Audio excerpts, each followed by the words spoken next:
Hi everyone, it's Brett here from Metropole. Well, as a property investor, have you asked yourself, what is it you really want? You see, I speak with hundreds of investors each year, and their initial response is always that they want to buy a property.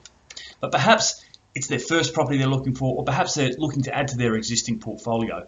But it can be a very superficial response.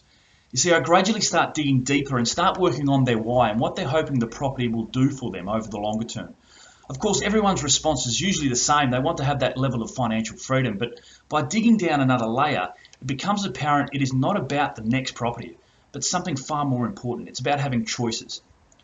So when I sit down with someone and we talk a little bit about what they want to achieve and where they'd like to be, we very rarely end up talking about the property.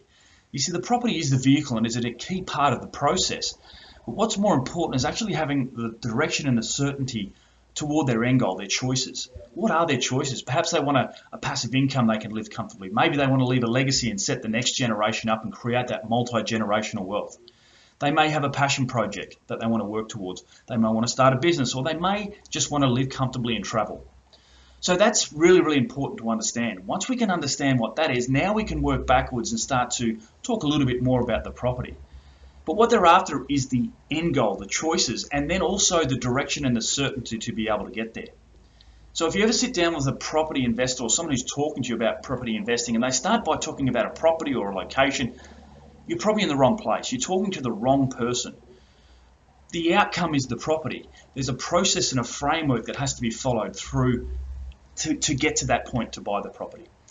With many people, we may not even look at buying a property to begin with. It may be actually coming back and assessing their existing property. So while the easy thing to do is to go out and actually buy another property, the hard thing to do is actually take a step back, assess where you are, make sure that the existing assets are going to get you to your longer term goal.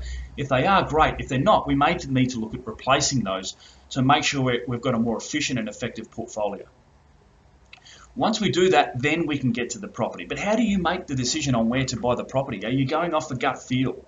How do you know where you're going to buy and what you're going to do? And I'd also encourage you to make that decision strategically.